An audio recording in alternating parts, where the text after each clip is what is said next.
El antebrazo constituye un segmento del miembro superior que puede realizar movimientos de rotación alrededor de su eje longitudinal, lo que permite la pronación y la supinación. La descripción que se presenta aquí corresponde a la posición del antebrazo en supinación, con la palma de la mano hacia adelante, mientras el miembro superior cuelga verticalmente a lo largo del cuerpo. Radio. El radio es un hueso largo ubicado en la parte lateral del antebrazo. Se compone de un cuerpo o diáfisis y dos extremidades o epífisis, superior e inferior.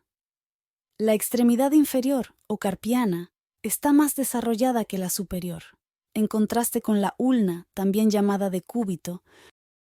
Posición anatómica.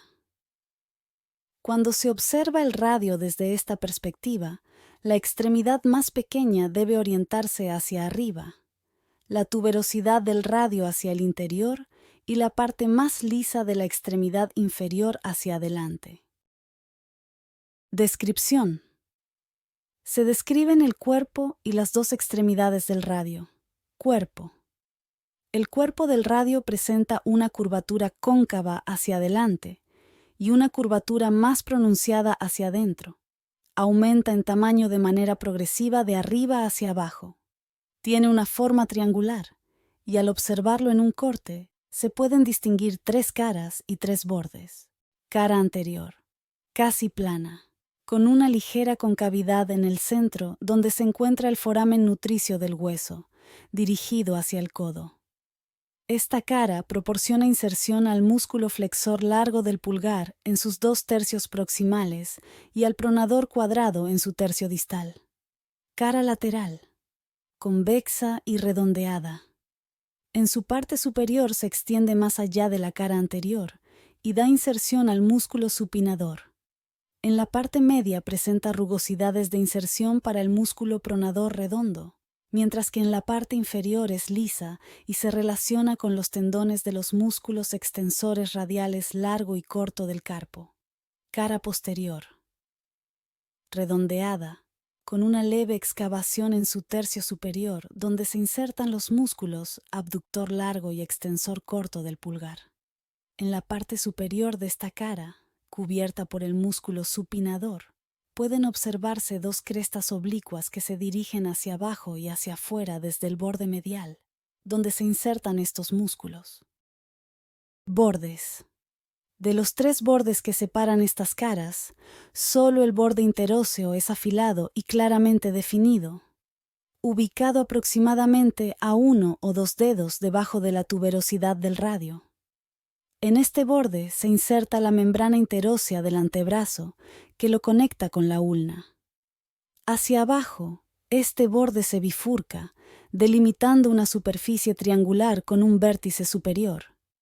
Articulación radioulnar distal. El borde anterior comienza en la tuberosidad del radio como una cresta prominente, conocida como la raíz inferior de la tuberosidad, y se dirige oblicuamente hacia abajo y hacia afuera, disminuyendo gradualmente en prominencia. El borde posterior es menos marcado, más redondeado y tiende a desvanecerse en sus extremos, sin delimitar claramente las caras posterior y lateral. Extremidad superior. La extremidad superior del radio participa en la articulación del codo y corresponde a la cabeza del radio. Esta extremidad está formada por una parte voluminosa y redondeada llamada la cabeza del radio, la cual está unida al cuerpo del hueso por un cuello elevado en su base por la tuberosidad del radio. Cabeza radial. Es un segmento cilíndrico de aproximadamente 2 centímetros de diámetro por 1 centímetro de altura. Su cara superior es cóncava, formando una fosita articular. Más extensa en sentido anteroposterior, su perímetro es ligeramente más alto en su mitad medial que en la lateral.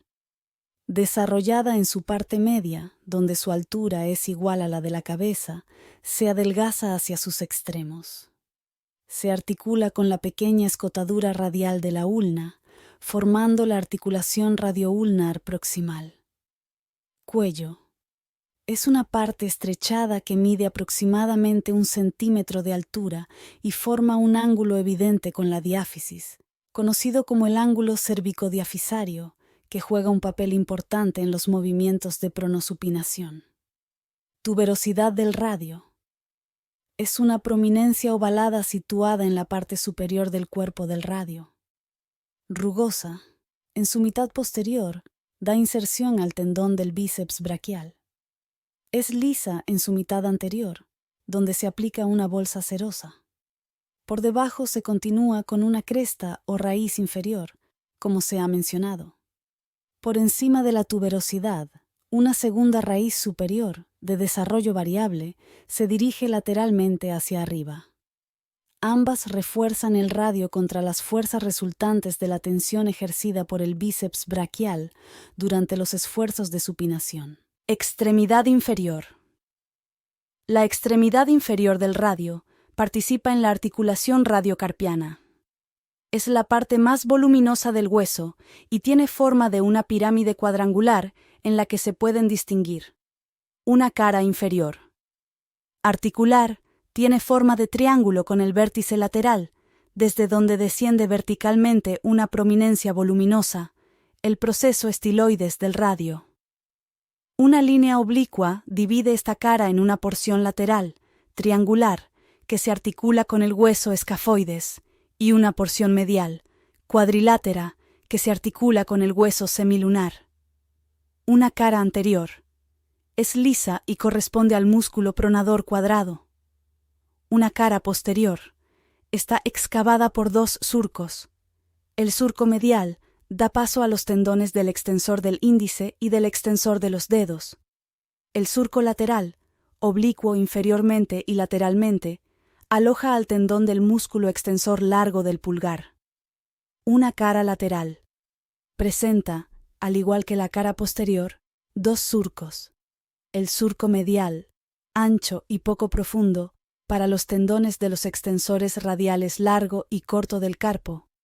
El surco lateral, dirigido hacia abajo y hacia el centro, está en la cara lateral del proceso estiloides, alojando los tendones de los músculos abductor largo del pulgar y extensor corto del pulgar. Una cara medial.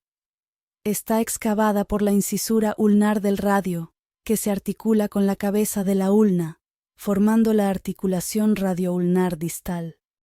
Estructura. El radio es un hueso largo que junto con la ulna forma el antebrazo. Su diáfisis está compuesta por hueso compacto resistente que rodea un conducto medular relativamente estrecho. Las epífisis, por otro lado, están formadas por hueso esponjoso con celdas amplias. La extremidad más voluminosa corresponde a la distal del radio y a la proximal de la ulna. Las fracturas diafisarias de estos huesos, especialmente cuando afectan simultáneamente a la ulna y al radio, pueden ser graves, pero tienden a consolidarse fácilmente. Sin embargo, una consolidación imperfecta puede limitar o bloquear completamente los movimientos de pronosupinación, que requieren una precisión delicada en la interacción entre estos huesos. Las fracturas de las extremidades, compuestas por tejido esponjoso, varían en gravedad.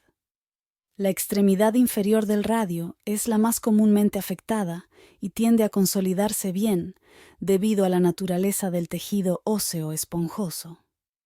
Por otro lado, las fracturas del olecranon pueden implicar un desplazamiento significativo de los fragmentos debido a la tracción ejercida por el músculo tríceps braquial sobre el fragmento superior.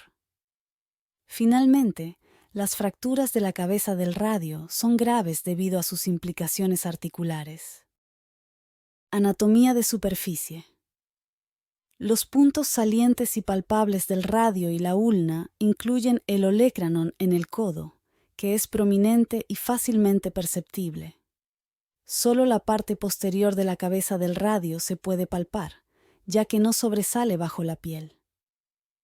A lo largo del antebrazo, el borde posterior de la ulna es palpable desde el olecranon hasta la cabeza de la ulna. Sin embargo, las otras caras diafisarias de estos huesos, así como el cuerpo completo del radio, están cubiertos por masas musculares. En la extremidad inferior, los procesos estiloides del radio y la ulna son puntos de referencia evidentes. El proceso estiloides del radio es más prominente que el de la ulna, y la cabeza de la ulna y la cara dorsal de la epífisis inferior del radio son fácilmente palpables. Anatomía radiológica. No hay dificultades para realizar radiografías de estos huesos en diversas proyecciones. Las radiografías del codo muestran las extremidades proximales, mientras que las radiografías de la región carpiana muestran las extremidades inferiores con sus respectivos procesos estiloides. Es importante colocar el antebrazo en supinación para obtener una visualización clara, ya que en pronación los huesos pueden superponerse. Desarrollo. Al igual que otros huesos largos, el radio tiene un punto de osificación primario para el cuerpo. También presenta puntos de osificación complementarios para las epífisis superior e inferior, así como un punto bicipital que se fusiona con el cuerpo más tarde. La ulna tiene dos puntos de osificación complementarios, uno para la epífisis inferior y otro para la epífisis superior o el olecranon.